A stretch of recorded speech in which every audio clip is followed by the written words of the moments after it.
Have you been able to replace your database implementation transparently because you use the repository pattern? I know this seems like a controversial topic, but I'm going to explain why I don't think it needs to be at all. Sure, you're creating an abstraction, but an abstraction around what? I want to thank EventStore for sponsoring this video. EventStoreDB is a new category of operational database built for event sourcing, CQRS, and event-driven microservices. For more on EventStoreDB, check out the link in the description. Now, I think most of us can generally agree on this definition of what a repository is defined in the patterns of enterprise application architecture.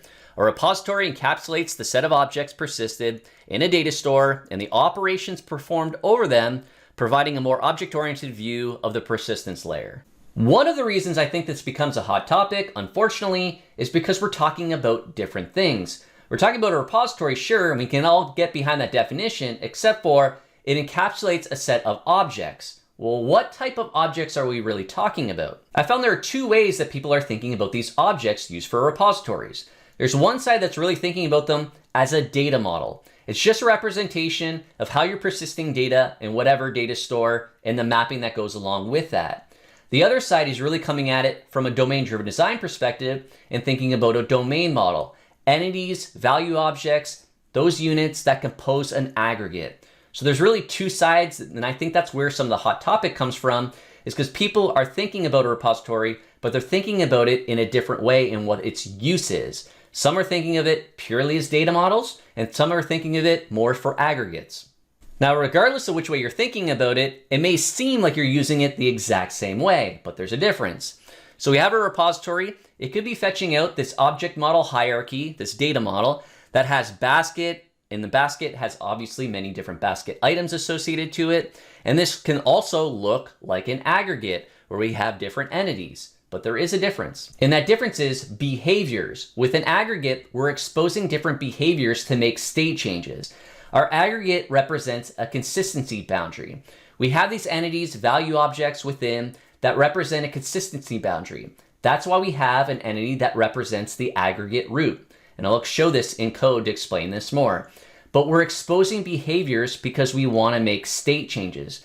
And that is a very key difference between what an aggregate's doing and what just an object model, data model hierarchy is. So to illustrate an aggregate in a simple way, I'm using the eShop on Web sample application.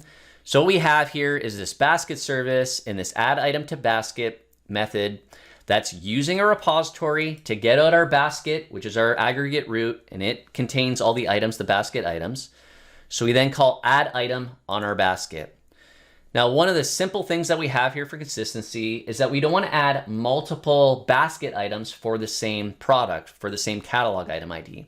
So we're just checking to see here if we already have one. If we don't, we're going to add a new basket item to our list for the quantity and for the catalog item that we've requested.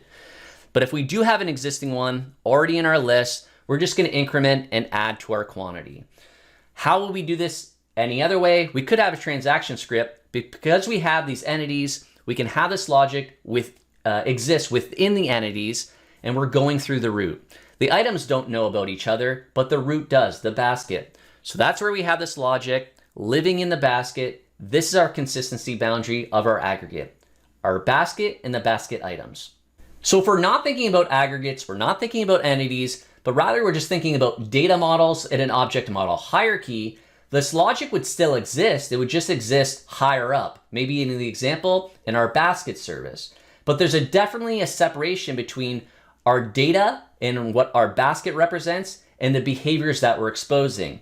When we're having entities and our aggregates, these are combined together and we're exposing everything through the root. If we're talking about data models, our classes just represent the data. There is no behavior with them that exists separately. So the difference here is, do we need to make some type of state change? We want to have an aggregate as a consistency boundary. We're exposing some types of behaviors to make those state changes. Or do we just need data?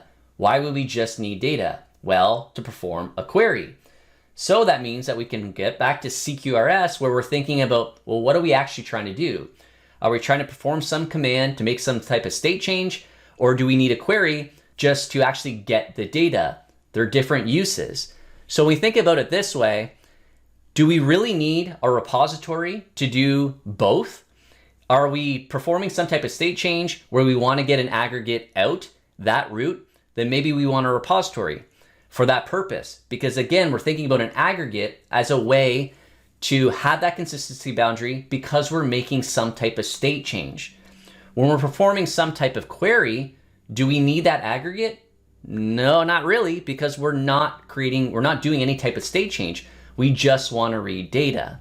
So that means that you may think about your repository and its implementation and how it's implemented differently on how you perform writes and get out an aggregate, and how you think about reads and where you really just want to get access to a data model. So to illustrate a query, I'm back in our sample application, and this is going to be a listing of all the orders for a user. We're using the order repository, and we're getting all the orders out and the order items for each order in a list. Here's all our orders. We're then taking basically this aggregate out, because that's how our order repository is working. And we're then creating this view model that contains the order date. We have the order items, so we're creating a list of those, the order number, the shipping address, the total, etc. So every order and all of each order's line items.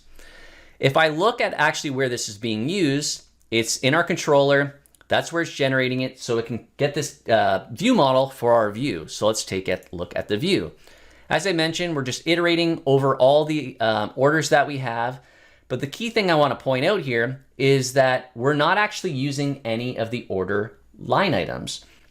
We're not iterating over them at all. We're just showing the order number, the date, the total, the status, etc.